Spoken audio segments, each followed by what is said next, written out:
Welcome in, everyone, to Dawgs Down South.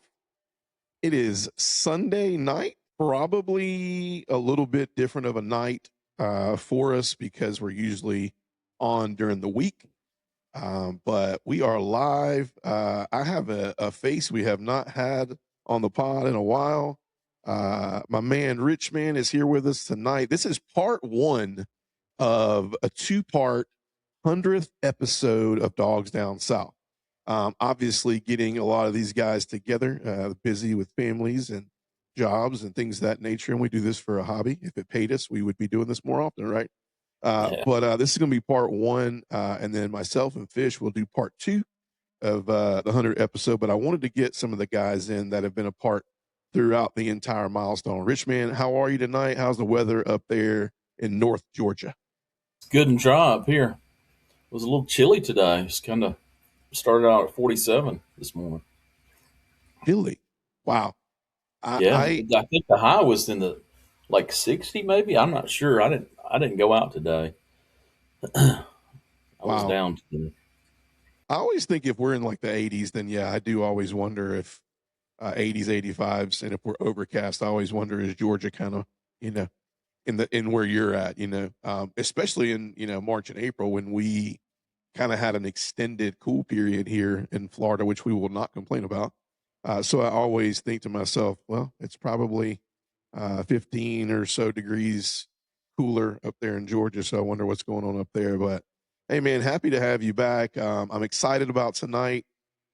G-Day is in the books. If you haven't already done so, I did drop a quick, just 5-minute video on TikTok on Dawgs Down South and talked about just really quick observations from Saturday. But between now and on Tuesday night when me and Fish get together, we're going to break it down from top to bottom.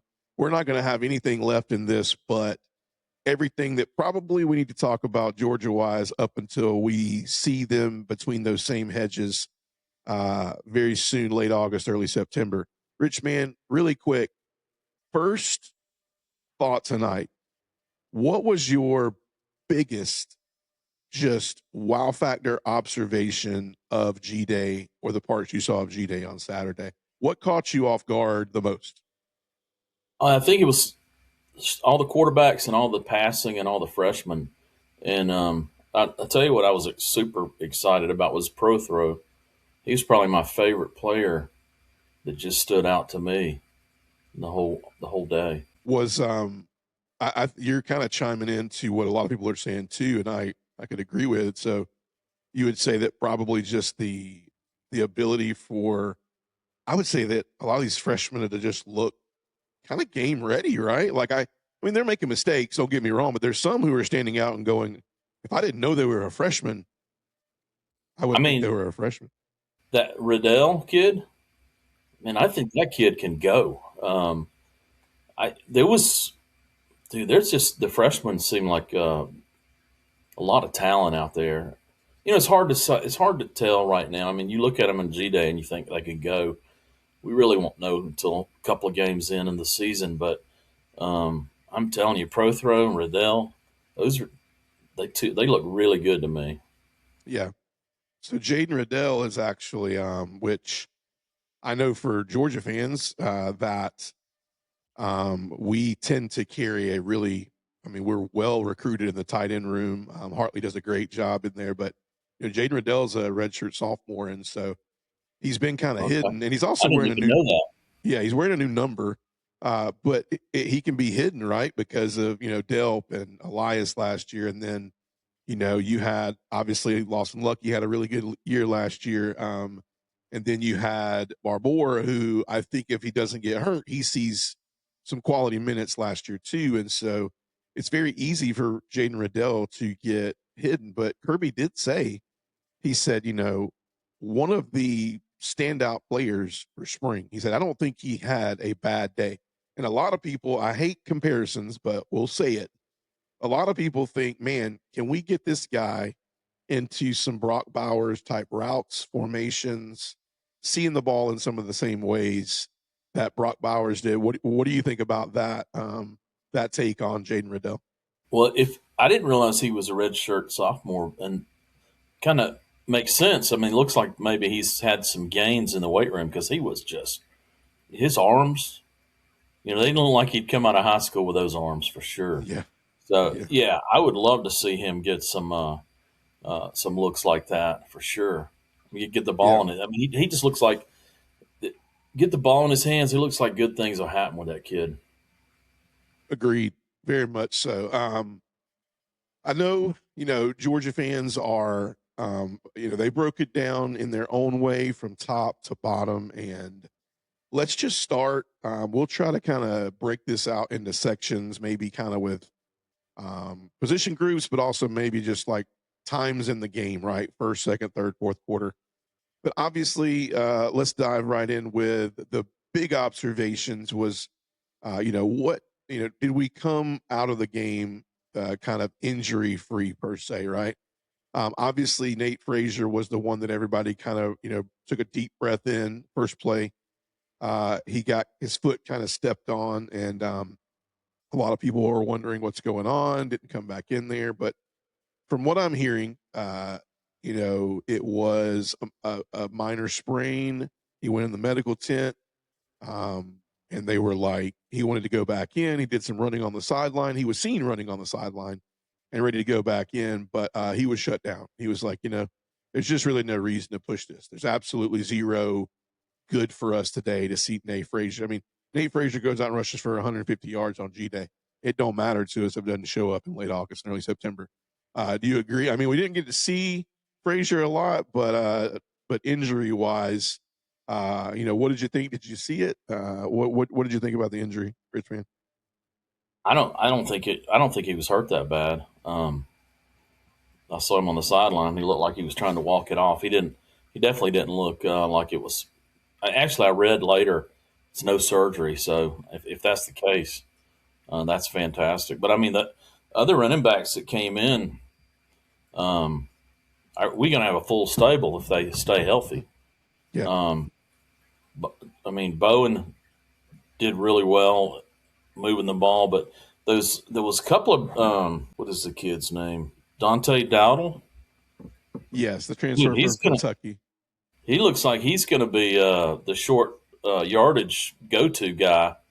I mean, he's tough. And then was it Phillips? Phillips ran all over the place. Yeah, he's a little scat back kind of guy. Get him in the open with the ball, and he's gonna show off. Agree. Yeah, I So I'm agree. not really too worried about the running backs. And Bo Walker probably looks like he may be on the lowest on the depth chart. Maybe I don't know. What do you think? I think you're right. I mean, once again, I know we keep tagging this, but you don't get a lot of these from Kirby throughout the spring, nor do you do the season. I think he does a lot of his pats on the back, his hoorah behind closed doors. But Dwight Phillips apparently had an incredible spring as well. I mean, just if you look at him, he's gotten. I mean, I remember seeing him first 4 or 5 practices at Georgia, and I went, I don't know if he needs to be at practice or at the cafeteria, eating. He's definitely put on a little muscle. He's definitely gotten a little feistier. His runs are a little bit more dynamic, I would call it. And he definitely has some breakaway speed. But Kirby said it. He had some great reps. Probably once again, he kind of tagged him. He said one of the more breakout players. Don't think he had a bad day his entire time during spring. Now, Dowdell, a lot of people said Dowdell was kind of pushed in to fill in for McCray. After I see Dowdell, I mean, I don't think size-wise is the reason why. I think it's just like what we're hearing of Dowdell was he's a power back, things of that nature. I don't think he size-wise stands, to McCray. But what I saw from Dowdell is McCray's a little more like downhill and hope you can take me down.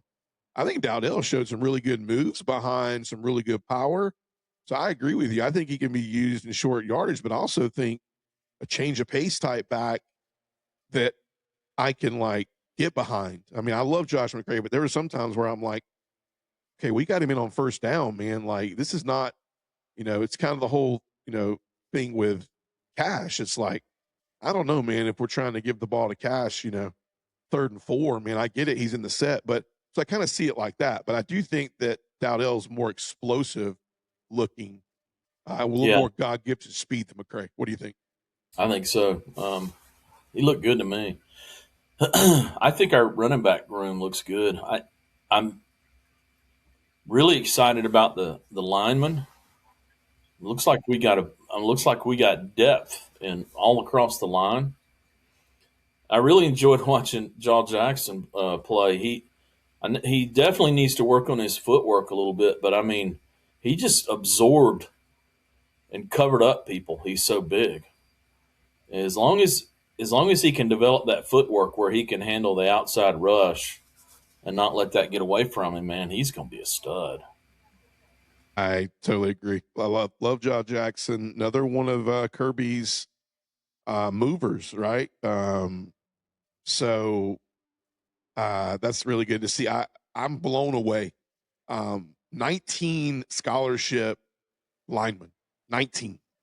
I think Kirby's spot on. I don't think he's just bull crapping with this, man. The ability to get 3 or 4 quarterbacks live full go reps is something that there's not a lot of schools being able to do. And I think, we're going to break down the line. But I think overall, I agree with you. I think the line had a deceptive type day. Like, I don't think you can look at our line and go, well, we saw everything we needed. If you looked at it, I mean, and let's go ahead and dive into this. Kirby did exactly what he wanted to do. I mean, a lot of plays that were ran, nothing was based around the run a lot. I mean, you didn't see very, very, very vanilla run plays. Defense is attacking at a really high level. So it's The going to obviously, right? defensive line looked like they just were lining up and playing. There was no stunning. You wouldn't see a lot of complicated stuff that you'll see during the season. So yeah, it was more just kind of line up and play head up Yeah. football. It looked like. So from that perspective, it looks really good. But we'll find out more, I guess, in the early season. But I mean, we got a lot of experience on our line. Yeah. That new Speaking guy, of, Zeike, did uh, you is this the Zyke guard? Helton? Yeah, Yeah, Zyke Helton. Yeah. there. Dude, A out lot of of people nowhere, think right? a lot of people think he's going to start. So Yeah. Out um, of nowhere, man. Like, he was one I mentioned. I'm glad you mentioned Zyke Helton, 3-star, Buford. But, somebody said the other day, they're like, there really ain't no 2, 3, 4, 5-star athletes at Buford. Buford does an incredible job of preparing kids for college. And, well, dude, if you you've play seen one it. game in that stadium up there, that's like playing in college. Yeah. Yeah. So you look at him, you look at Tyree Green, who has been turning heads. You look at, Tyreek, you look at, he looked really good. yeah, you look at KJ, obviously, and you look at what we've gotten from Buford, and you just feel like these guys. I mean, why did KJ Bolden come in and play immediately? I mean, I think we can say the same thing about Zyke and Tyreek. Is these guys play in elite programs, and we do a really good job, man, with in-state talent and with NIL. Like, you really can't gauge in-state talent anymore because you're not just gauging it off keeping people at home. You can talk about keeping people at home all you want to, but there's a price to keep people at home. And, it's like, does that really fit into your budget? You can't go, we aren't all Texas. So we can't go out there and spend $45 million and hope and pray that we win a national championship. Before we go too far, let's talk quarterbacks real quick, right? I want to know what you thought. I'll give you my 2 cents, but I want to know what you thought in the small amount of time that you experienced Gunner. Like, what did you think about Gunner? Man, I mean, he made that I remember one great throw down the line, and that was about it. He didn't do it. He tucked it and ran a couple. It just looked like Gunner. I couldn't tell. I didn't see him enough to really tell if they had changed his. The talk was that they've been working on his throwing motion and trying to shorten it and maintain the power. I couldn't tell. I didn't see enough to really tell if that's the case. Of Right. course, I'm not. I'm not a. I don't have an eye for quarterbacks either. So Yeah. He I saw a couple. This was a weird day. We agree with this. Play calling was very vanilla, generic. If we did anything that you saw new, I'm sorry, if we did anything that was not generic and not vanilla, it was because it was new. I mentioned earlier before we hopped on, I saw a lot of mesh concepts that we are. Um, I mean, we've run those in the past, but if you look at how we're trying to do things, I think you're going to see. Everybody's looking for like who's gonna be the guy that everybody's looking for. Who is the next branch, right? And I'm not going off track with Gunner right now. I just want to elaborate on why I think Gunner, you didn't see this as much. I think it was very evident what we want to do to get those yards from Branch this year, and that is our entire tight end room. I think it's going to be an accumulative effort of keeping them off balance. You have a very athletic, smart, great blocking Lawson Lucky who will get the majority of the minutes. We all know that, but we also know Georgia is going to run a lot of two tight end sets. I'm not saying they may run some three tight end sets, right? Obviously, Elias was in there. You can't keep 6'4", 6'5" off of the field. And then you got Ethan Barbour. Throw was being used a little bit more hybrid. He's going to I end up think, in the slot. yeah, I agree. I think you could clearly see they were showing the world that Throw is not going to be lining up at tight end. They're not going. They didn't spend time in 14 days him blocking. He was running route, and he had, this probably isn't a good comparison, but with Zachariah Branch, he just, when he got the ball, he was electric. Prothro seemed like he has the ability, like when he gets the ball, to make some things happen. If you can get him the ball in the open field, he can make some yards, and that's great, man. Because if you can get yards after the catch, that's always a premium. it was Especially in weird to that. see. It was weird to see him. I agree with you. Like, it was weird to see him doing things that NFL receivers and tight ends do. Like he's got great length on his arm, so he uses that stiff arm to get you away from his legs. He did it multiple times, And right? he's what, 6'3"? Yeah, he's around 6'3". I think he's pushing him and Elias 220? are pretty close, man, from what I understand. Is he 220? I don't I think I have heard. like weight and height up, but I think that I heard him say that he was 220. yeah, Man, that's great size for hmm receiver. yeah, Um, he was my favorite player to watch in the whole thing. I also enjoyed watching Beaver at the end of the yeah, game when they let him go, and he was throwing the ball a little. yeah, Uh, he was letting some of them get away from him, but made some great plays too. The kid looks yeah, like he might be able to play. yeah. I like Beaver. I think so. We look at Gunner. Obviously, Gunner didn't have anything to prove, right? Gunner just needs to Gunner's, stay healthy and yeah, get strong. yeah. I do want to mention. I know a lot of people have been asking, like, what do we think quarterback scenario will look like when it comes down to fall? Although we're such raw uh, eyes of talent, right? I mean, Kirby and the coaching staff see these guys in and out every single day, in and every practice, and then we have a lot of people that will get out there and break this game down from top to bottom. And I know you as well, Richman said it like I put Beaver at 2 right now, right? And Kirby would look at me and probably just go, He'd laugh.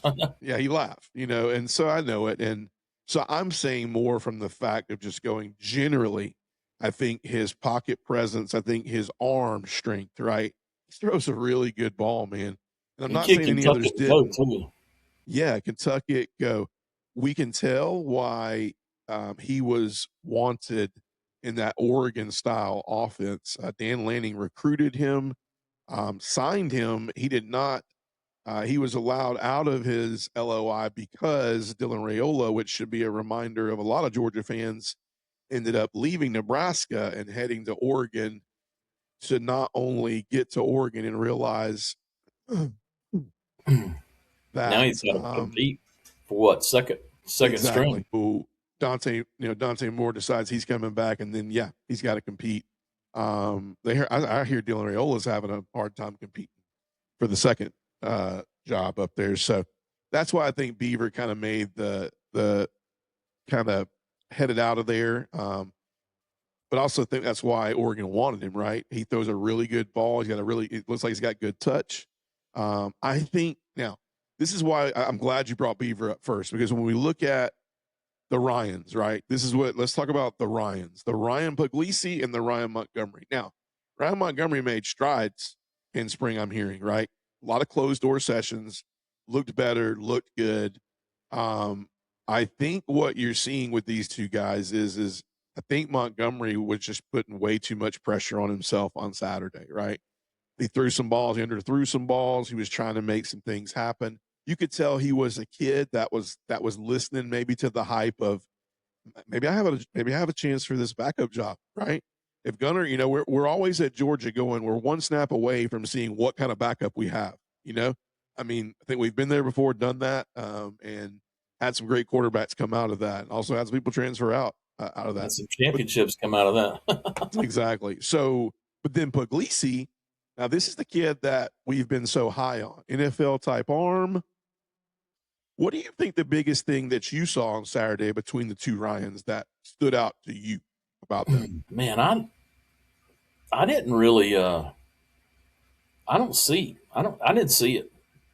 To me, it's a toss up. I mean, you feel like their arms are pretty comparably the same, or like how'd you feel about their arm strength? Like, who do you think brought more dynamic play I to the think game? Puglisi maybe threw a little bit better than Ryan Montgomery did today, but I don't know, man.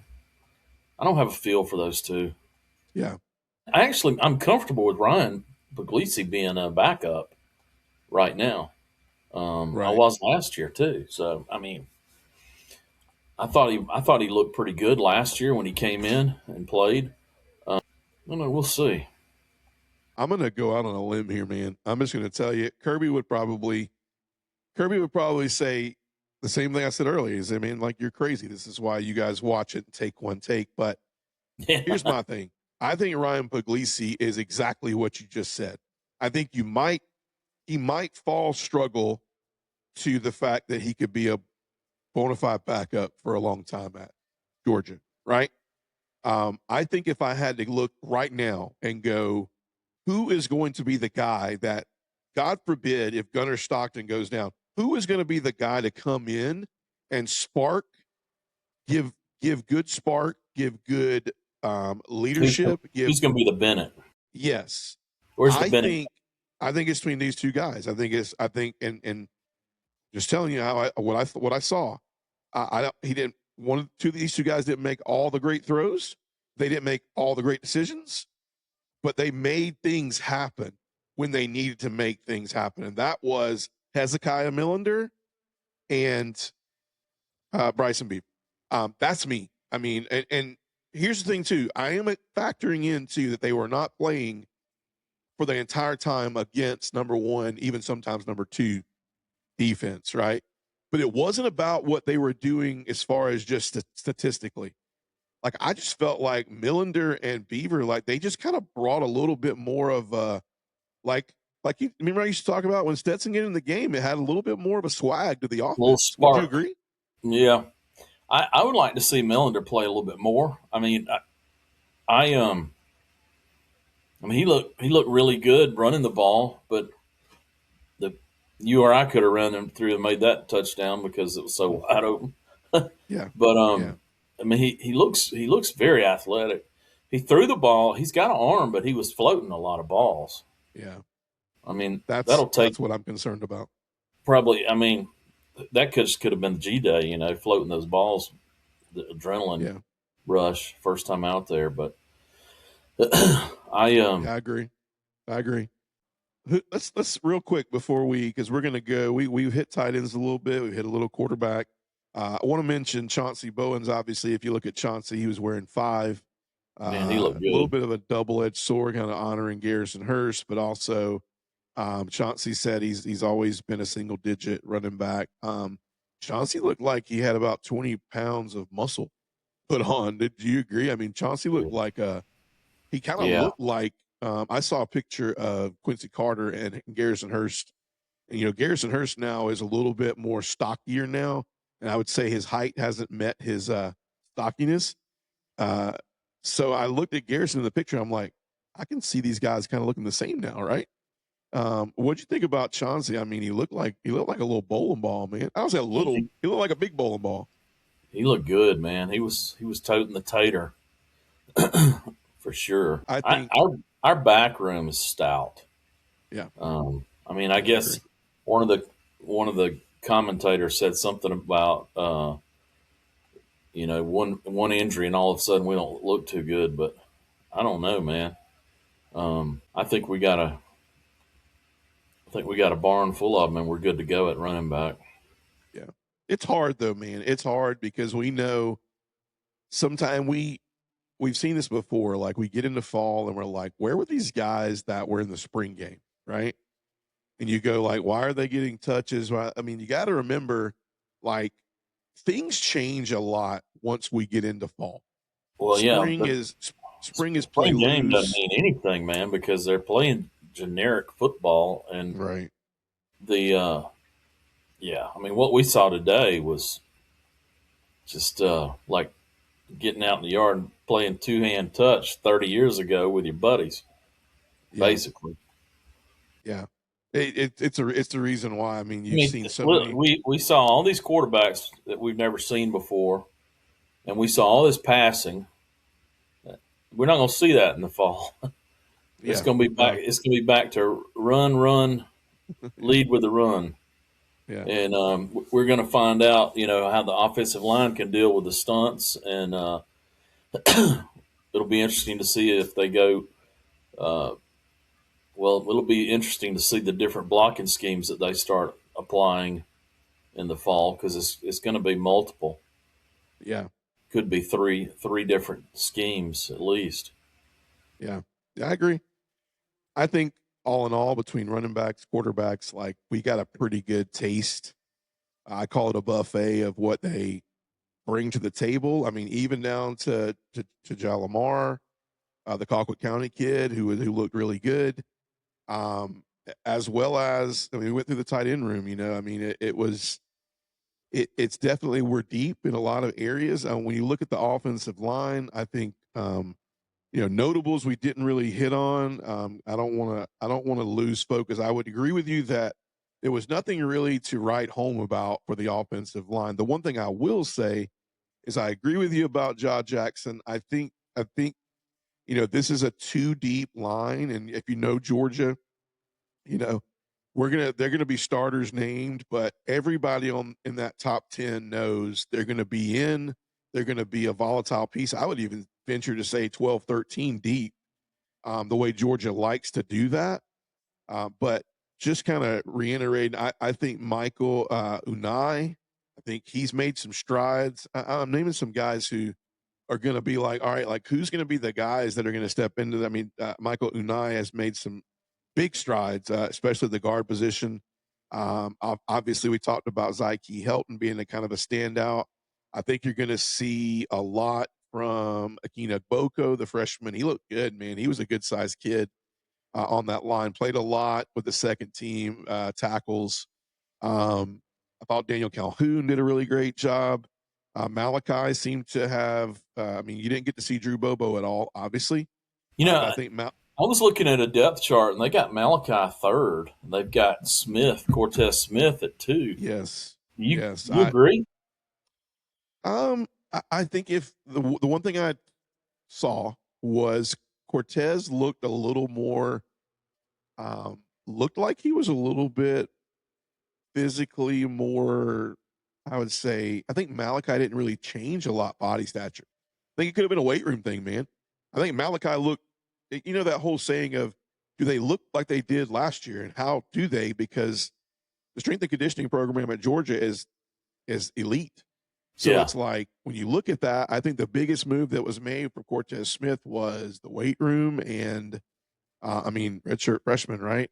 So and Kirby said it. He said it in the presser. He said he was trying to skirt it a little bit and beat around the bush, but he's like, I think he was finally releasing it. He's like, I don't know if you will see people at positions that they were at last year based off of the fact that they were just next in line to be in that Yeah. position.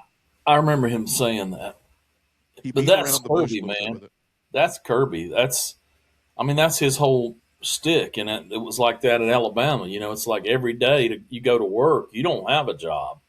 You're fighting for a job every day. I don't care whether you're 1, 2, or 3.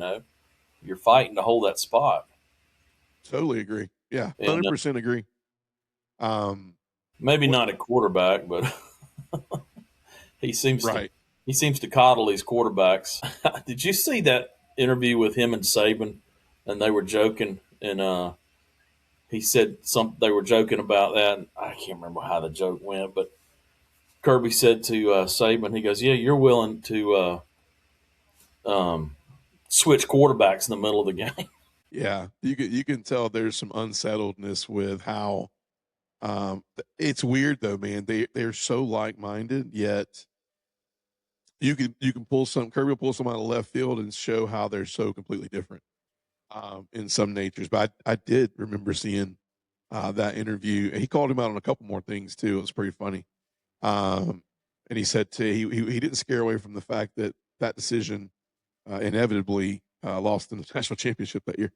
But real quick before we move to defense, so what players I had it down that one of the biggest things I wanted to see come out of spring was who were going to be the wide receivers. And granted, we can plug tight ends into this because I think we all agree that tight ends are going to be something that will give us that oomph into what we're losing productivity wise from the passing game. Now, what wide receivers, though, do we feel like were the biggest movers? Like, who are the guys that we think next year are good? Talon didn't catch but 2 balls, and I don't know, man.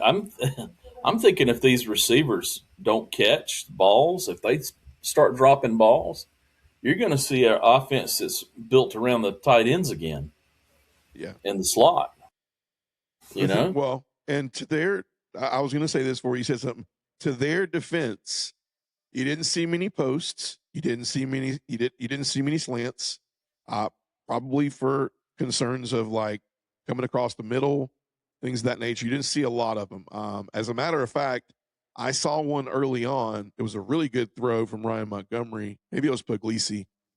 Just a straight dart to Prothrow. No, it was Prothrow. He caught it, but I could tell when he caught it, you could kind of see where the defense was going to be that day, and you didn't see many more of those. In other words, defense was not holding back, and it's like, it's like trying to tame a wild dog, and it's like you can hold them back, but their instinct is hit them, But like to their defense, I didn't see any kind of exotic routes, nothing they could kind of write home about to kind of create competition, right? But I agree with you. Talon Taylor didn't have. I mean, he had that one really had a 40-something yarder from Gunner that was really, really good. But I think what you saw is a lot of we tried to be explosive, right? But I think Talon. I think a lot of his story was told in the 14, 15 days before that. I think he's going to be. I think he's going to be a guy that's going to do. I think I'm more concerned about, and I'm just going to say it like it is. I think I'm more concerned about Isaiah Canyon, the guy we went out and got from Georgia Tech, and we kind of labeled him as this could be a guy that could take the Noah Thomas, position, the bigger X, Z receiver. Why? I mean, I didn't really like how it looked. I'm just going to call it it looked a little Georgia Tech-ish from the route running perspective, right? I didn't see him using his body a lot. I didn't see him. I just kind of saw some. Actually, the commentators made the comment that he could use his body and do this stuff, but we didn't see it. Did you remember that? Yeah, I do. I was It like, was. I don't want to be skeptical because that'd be going back on what I've said and is excited about too. Is man, I mean, we got a lot. We talked about Canyon a lot. Could it be because I mean, he might be not 100% healthy. Um, what about Prothrow? He could probably go play some X. Do you think? yeah, I think I he's mean, definitely going to be that he may hybrid end up guy. being the X. I mean, because I don't know, man. I'm high on that dude. I hope the fall couldn't come around and we don't see him again. I think the game's changed too much as well. I think it's a mixture of both. I think you look at, okay, used to be Kirby was like, you're a freshman, you got to come in, you got to learn the game.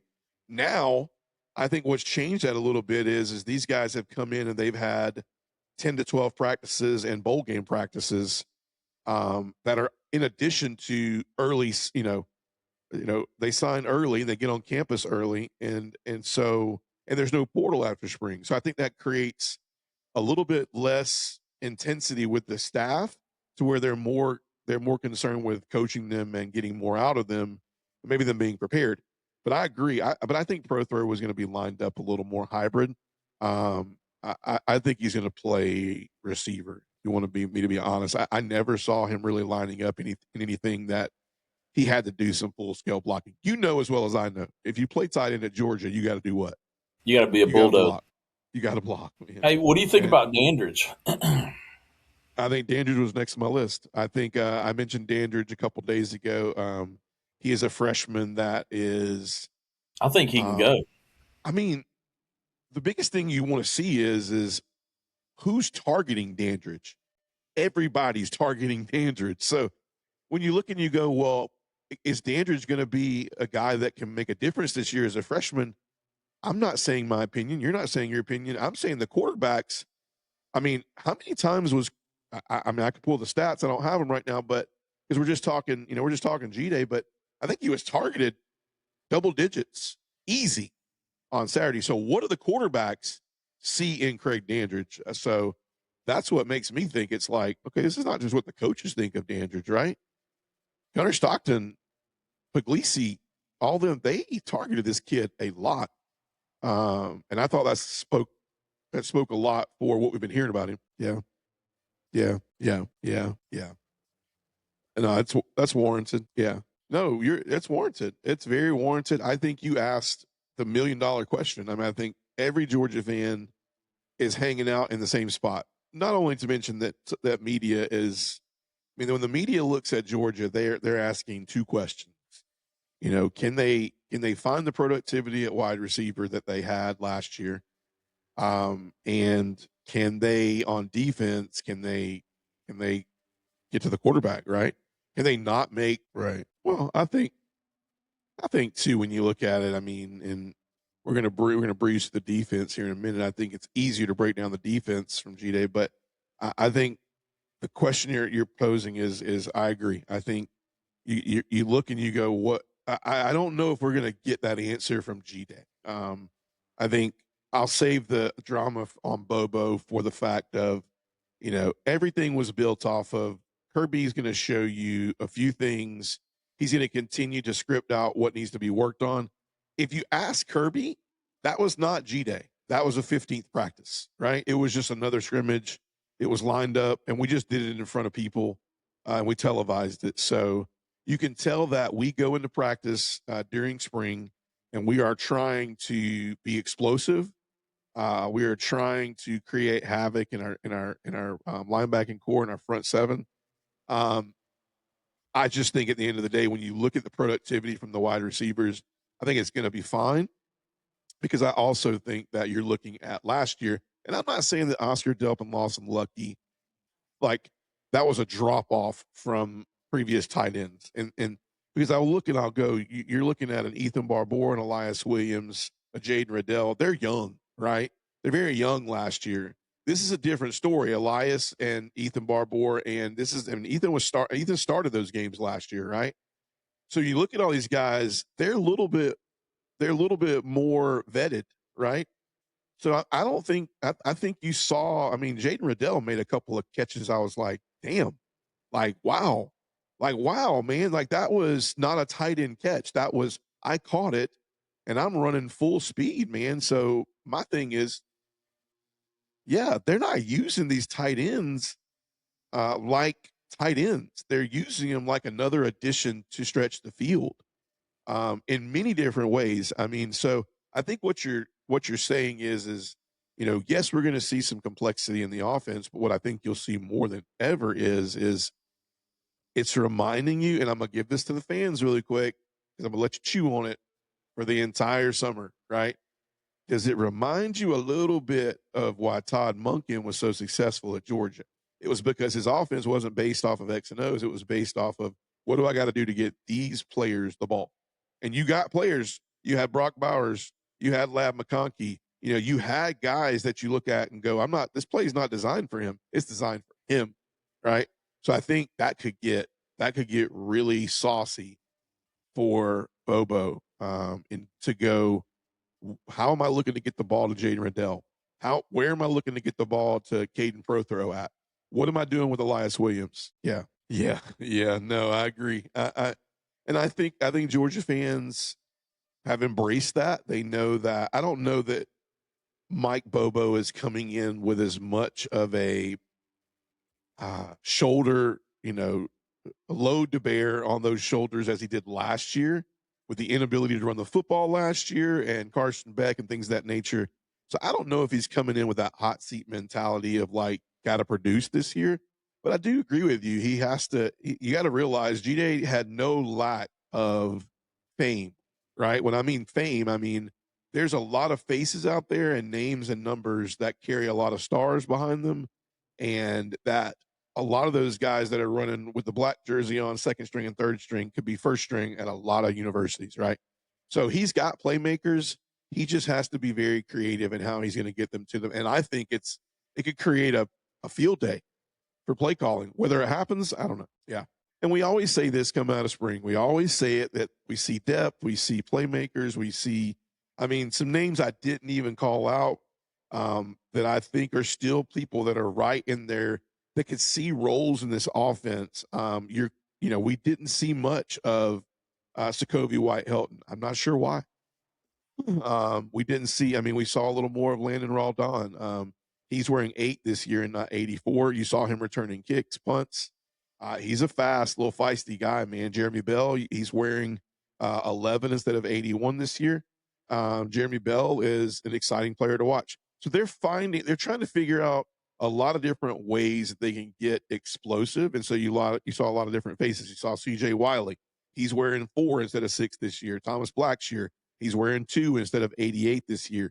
But you saw all these guys, and there was definitely a plethora of pass catchers on display, and we didn't even break the surface of like who really, like, in my opinion, like outperformed. I don't know about you, but I would say for me, the people who just really stuck out to me were Jaden Riddell, were Prothrow, and I did think that Craig Dandridge at wide receiver, just playmakers, right? I think Dandridge and I think Phillips has the opportunity to really break one. I think he's going to be a guy that you will see running by himself a few times this year. And that's one thing you just don't really see in college football anymore, right? You miss that. The Todd Gurley days where there's 3 broken tackles. It looks like it's a bust. The next thing you know, he's running for 60 yards. But I like Dandridge. And it's not nothing against Taylor. All these guys I think are going to have key roles. Canyon. But I do think Dandridge, I think Jaden Riddell, and I think Prothrow just had really solid games. And they were targeted a lot, which means these quarterbacks have some go-to dependency in them already. They've done something in practice that's telling us a story that we can't see, right? Really quick before we get out, I think it would be a good spot. I think we've done a lot of offense stuff, and so that'll leave some room for me and Fish on Tuesday to break down defense from the G-Day. But I want to ask you something. 3 things from offense really quick. What do you think?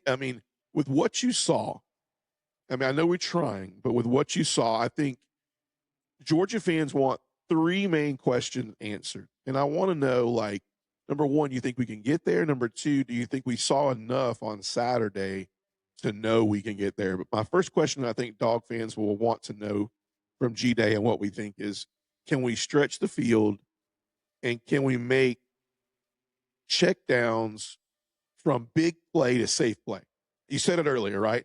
Can Gunner make check downs from big, medium, small, safe instead of safe, small, big? So I feel like, don't you feel like as far as like just check downs, we're looking, well, hold on. I don't want to interrupt you because I want to get to that. But I want to know what you think about, like, do you think we saw enough at the G-Day game where you think we have some hints of Gunner being able to be explosive this year? Because you know what Georgia fans want to see. They want to see us. Yes. Now you're talking. Yeah. No, I agree, which I think that's very important because now I don't know about, I was just going to say, I know we felt like we had those guys last year, but is it Georgia fans aren't seeing that because we don't have the deep threat, or because we haven't put ourselves in a situation now where we go, you are our deep threat. Here's our deep threats, and you got to win. You got to go out there, beat corners and win. And if so, who are they? Yeah, right. Yeah.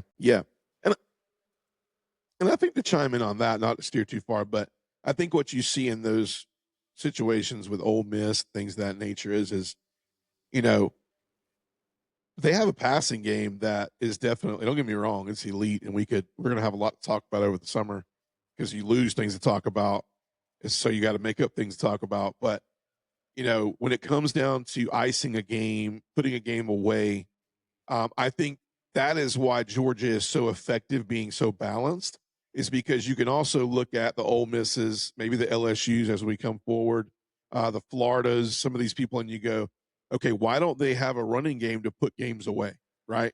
I mean, you saw it happen against Ole Miss. I think if Ole Miss had a running game to put us away in Athens, it would have been done. It couldn't be done because that's not what their concepts are based off of.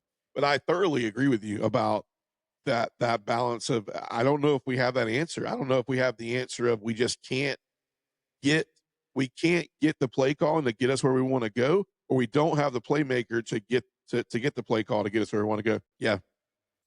It's huge. Yeah. Well, in second, right. Yeah. No, you're not wrong. You're not wrong, man. And I think Kirby told the story on Saturday. I mean, he wrote a script, and I'm not talking about a play script. I mean, he wrote a script of exactly what he wanted to show. And I know we have focused, which I'm glad we focused on primarily offense, which is good to break it down. But I agree with you. Like it looks like to me that we left ourselves with, it kind of reminds me of, you ever go to a buffet with so much food that you're like, man, if I go in and eat a lot of what I really like, then I'm never going to eat everything and taste everything, right? So you go in there and you go, my main thing I'm going to do today is I'm going to sample a lot of what I see I think I'd like. The next time I come back, then I'm going to know what I really want a lot of, right? Why am I saying all that? Because I think Kirby was kind of doing that. I think he was sampling. Hey, man, I want a lot of these wide receivers to see these throws. I want to see how they react. I want to see what they do in those situations. I want to see, does Isaiah Canyon, does he use his body? Does he give up on the ball? I mean, one thing I will say before I jump out, this thought's done, I love CJ Wiley. I love what he did at Milton. I was very excited about what he could bring to Georgia football and the wide receiver. I think one of his biggest problems right now with him breaking into being a receiver that can do what he did at Milton at Georgia is he just doesn't look like, if the ball's not in his catch radius, he gives up on the ball, right? If it's below his knees, he's like, it's not, you should have thrown it here. It just feels that way, right? So I think Kirby's looking for those things. He's sample sizing everything, and I think he saw it all. I think he saw the entire buffet. He saw every wide receiver we could see. He saw every tight end we could see. He saw every quarterback he could see. And I agree. I totally agree. He definitely put the team on display for fans. Yeah, I agree. We could have gotten really generic, and we could have ran the foot. I mean, it's always great to do that because injuries come into play, and A lot of those routes were north and south, which help you with, we all know what north and south is we don't have to cut. We don't have to stick our foot in the ground and do much. So that keeps us from injury. We don't have a lot of, over the middle type hits happening. We don't have a lot of offensive linemen having to do a lot of exotic blocking schemes for plays that are, crossing the field. You get Gunner, all the quarterbacks. You didn't see a lot of. I think the for the most part, the quarterbacks that were jumping out were more jumping out because they know that it was basically tag and you're it, right? There was no tackling. Um, so yeah, losing my voice a little bit. So final question, Rich, man, we've been going for about an hour, and we'll keep it light. It was a good day. We talked about a lot of the offense, and I think we said it, but let's reiterate some things. I want to go back and forth. I want to give 4 things that we can take to the bank from the offense going into 6. So we can go back and forth. We'll give them 4. You take the first one. I'll take second, 3, and 4. So what do you think, one, you can take it to the bank that we can get, that we saw at G-Day, that will definitely transpire when we see Georgia run out of the tunnel and will happen first game of the year? Give me one. Love that. Yeah, I love that. I think for me, number 2 would be, I think what G-Day showed you that you will see and will not be hidden from you. I think our running backs are it's going to be very similar. Like, I think honestly, they have so much confidence in 3, maybe 4, maybe 5 deep. I think it's 4, but I think could Bo get in there? I don't know, but I think it's 4, right? I think Frazier, I think Phillips, and I think, did I say Phillips? Bowens, not Chauncey Billups. That's an NBA player.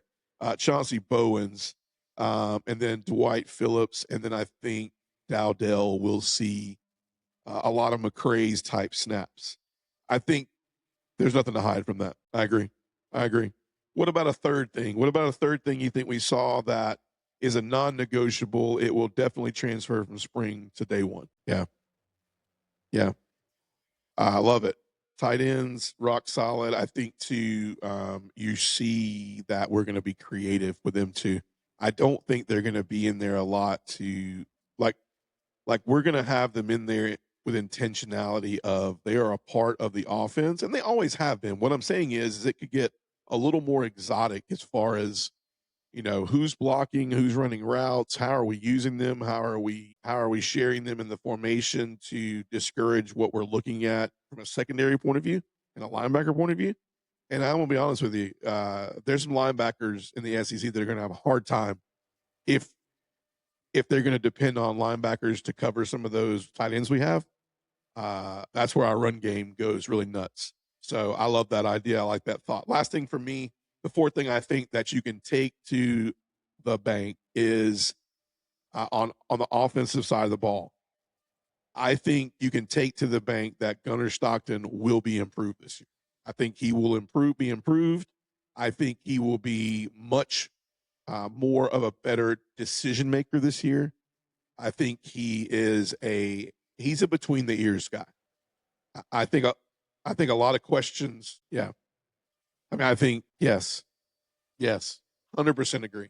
And I think you can take that to the bank. I think, he had nothing to prove at G-Day. So don't let that be discouraging. If anything that I think you could prove from Gunner is the fact that he did not have that sleeve on his leg.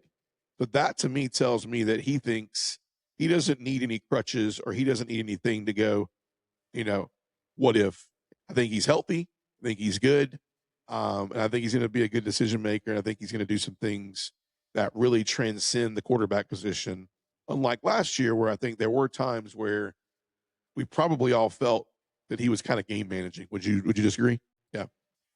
Oh, right. Yeah. That's good, man. Hey, Rich, man, it's always a pleasure, man. I know you're busy. I know you got a lot going on to take time out, hang out on the podcast tonight, reminisce, talk offense.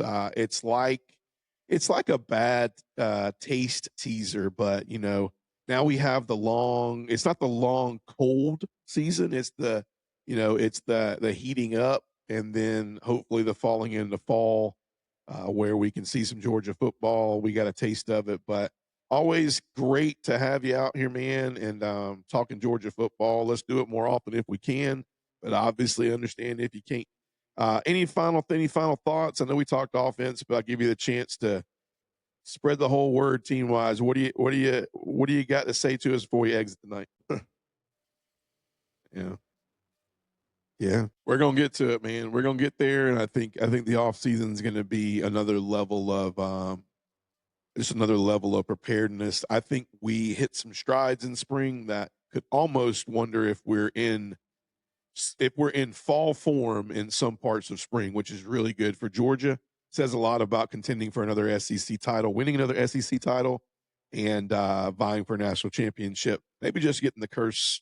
I mean, let's just say vying for national championship, but I think a lot of Georgia fans will just say getting the curse of the first round off of us, and I think we are leaps and bounds ahead of taking care of that.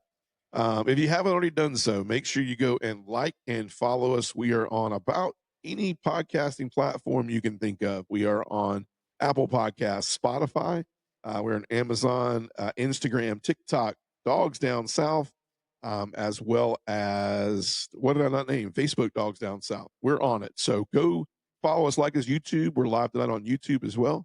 So thank you for joining. Thank you for liking, following, supporting. We appreciate it. This is the 100th episode, part 1. We will do part 2 on Tuesday night, and we will talk defense with Fish. Looking forward to it. Richman, always a pleasure, man. Looking forward to having you back in the future. For myself, for Richman, you guys have a great night. And as always on Dawgs Down South, go Dogs. All right, man. It's a wrap. I meant to tell you earlier, we are